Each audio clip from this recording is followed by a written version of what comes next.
think gas is cheap. Oh wait, it's not.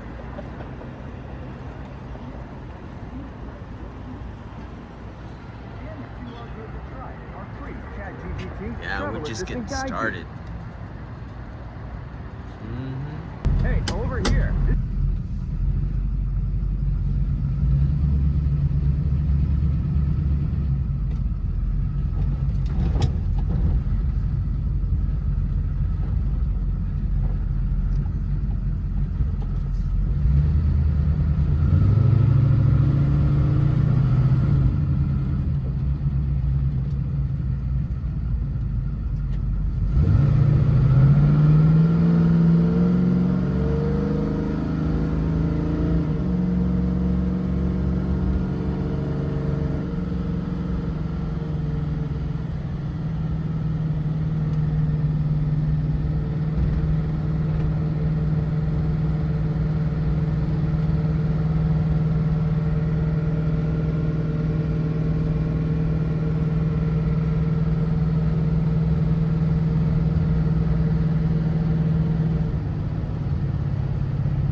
Oh, did he? Yeah. Wait, which one? This one. So all the other ones are on that side of the road. That massive one? This one. Wow. I'll turn around. That was like a long ass time ago. Wait, is that when he worked for... No, when he was a kid. When he was a kid? He used to live right here.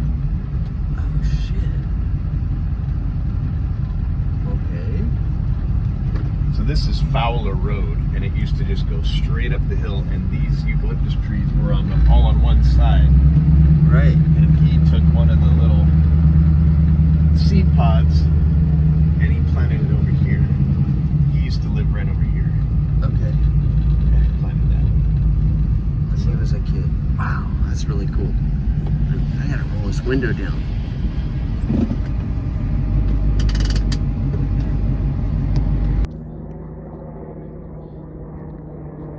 So that's a massive tree, long time ago.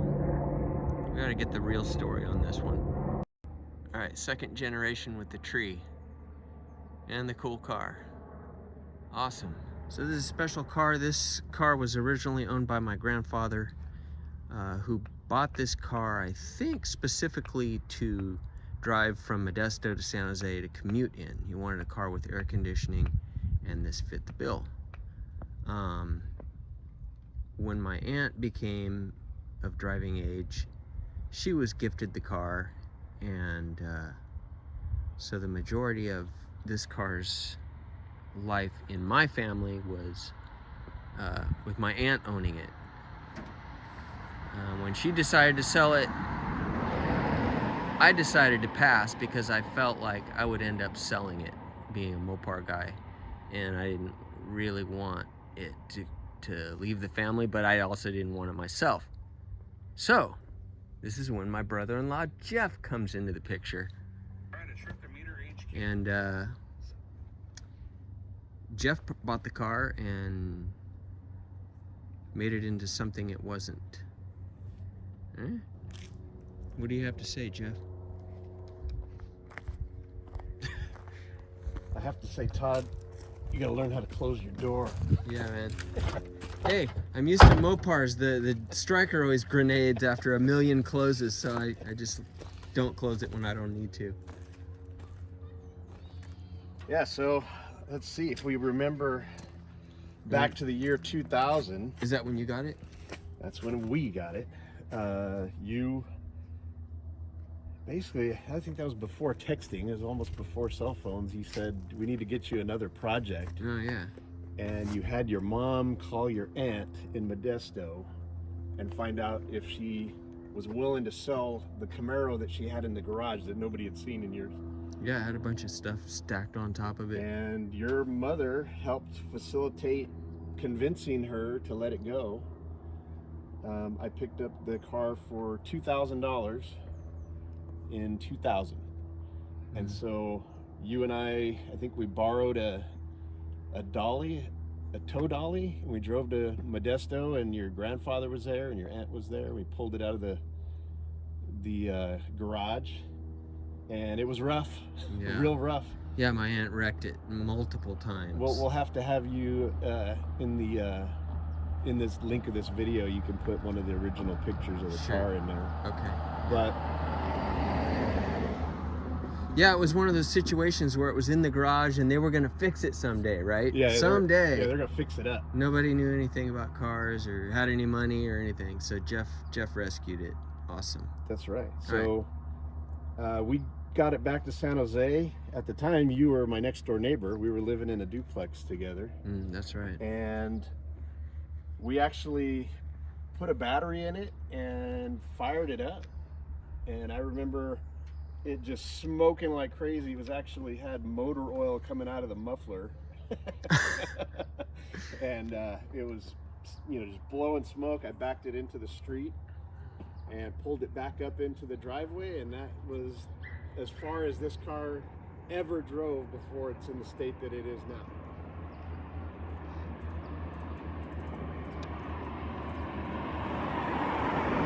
So you totally stripped it, restored everything, right? Can we see the motor? Pretty much every nut and bolt is new on this car. The hood is original. Yeah. The roof and the trunk lid are original. I like that you didn't put a cowl on it. And I believe this left quarter panel is original. But both front fenders, all the front sheet metal, except for the hood, the passenger quarter panel is all new. It had a Firebird fender on it, right? It might have had a Firebird fender. It definitely, I think, had one RS fender. 5 or 6 and one standard Mako paint jobs. The paint was thick. The Bondo was thick. Yeah, I remember they used Imron on it one year. My grandpa was happy because it was hard as hell. They weren't going to scratch it. That paint was for dump trucks, and it was durable. But this is an original 67 Rally Sport package. It was a 327 2-barrel with Power Glide 2-speed. A little different now.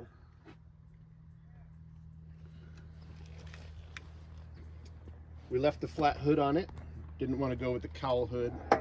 Didn't want to do rally stripes. So we opted to go with the Bumblebee. Did this car have a nose stripe originally? It was a black one? It was available in that year, but this car did not have it. Didn't have it. This car was a base coupe. The original color was kind of a cream, off-white, beige almost. It's 4-wheel discs. Nice. It is now. Yeah. Yeah, I remember it had disc brakes originally. It was original disc brake car, and air conditioning. And would all RSs have disc brakes? No. Disc brake was an option. Just a trim for front disc brakes, standalone option. So RS is just a trim package, right? RS is the appearance package, whereas SS was the performance package, right? Gotcha. So also this has the remote control or remote mirror option, and this is correct for the car. The only thing externally that this car is missing currently is the chrome fender trim or wheel well trim. Oh, okay. Which we could not find a good set that fit correctly, so those we left off the car. And the trunk lid spoiler is not original. But most Camaros don't look right without it. Well, yeah, first generation, the trunk has too much of a slope, in my opinion. Yep. Right. So, 69 is a little more leveled off, looks better. Can you see the motor? Yeah, we can pop the hood and I'll go through pretty much everything that was done to this car mechanically has been upgraded. So this is it's an iron block, but it's a stroked to 383 or 388 cubic inches. Originally this engine was going to be fuel injected. It is not currently. To expedite getting it running, we decided to pull the fuel injection off and get a carburetor on here. But it's got vintage air conditioning. It's got the whole front runner system on it. A lot of the options and things that I chose to build this car back in 2001, 2002 were cool back then. But definitely, you know, the LS swap is a lot more popular now, and some of the options and things that are in here have definitely been upgraded over time. But this is kind of a time capsule. It was a 23-year build actually. But you can see the original subframe. It's got a lot of the stretch. There's a lot of spacers in there to get the alignment right. It was an original air conditioning car, but we smoothed the firewall because of the aftermarket air is all self-contained under the dash. Yeah. It's got manual 4-wheel disc brakes now. It's got bare brakes in the front, and I believe a CPP kit in the rear. Willwood master cylinder, aluminum radiator, single fan. Turbo 700 R4 overdrive automatic 4-speed. So with the AC and the automatic transmission, this thing on the freeway in the summertime is a pleasure to drive. I don't know if you can get the camera down low in the front here to see the lower control arms. The upper control arms are Global West. All of the rest of the suspension on the car is RideTech coilover. Yeah, I want to see those headers anyway, see how far down they go. So everything's tucked up pretty good underneath there because this car sits really low.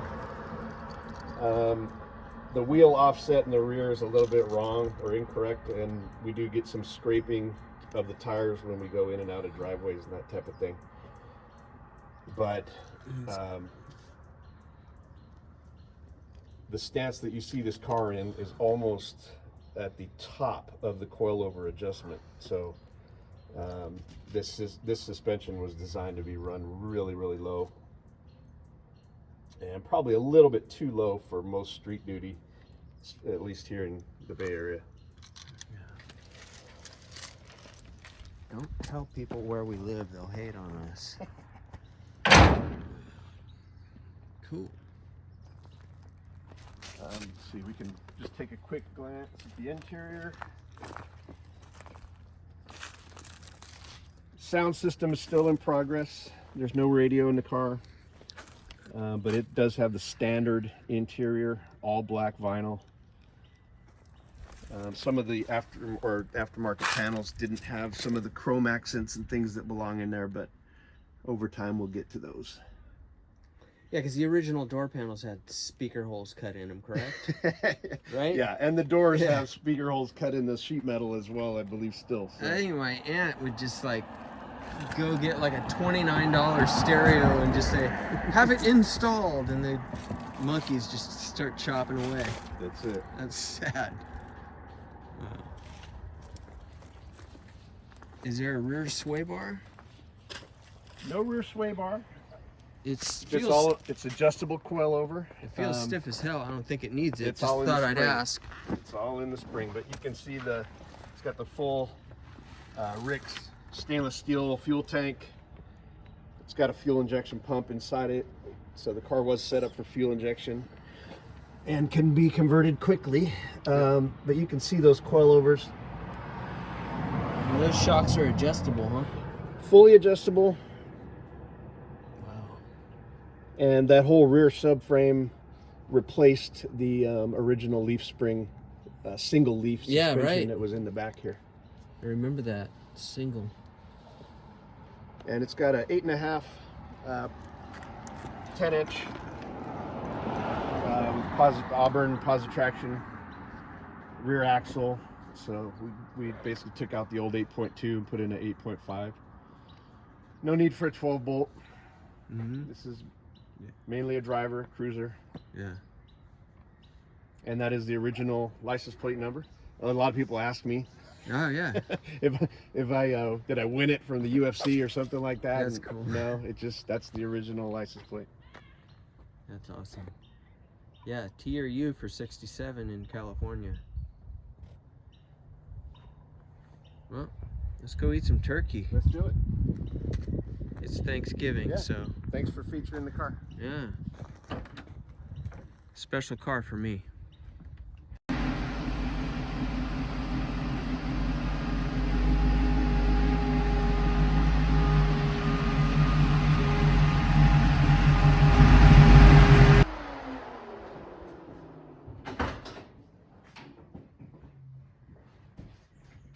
Welcome home. Hey, thanks. This is fitting since we're in a garage. Let's give a shout out to my buddies Frank and Brian. Frank let me keep this car in his garage for over 10 years almost. During the build process, he did some work on it. Brian did some work on the wiring and electrical with Frank. So they definitely deserve some credit for getting this thing back on the road. It only took 23 years.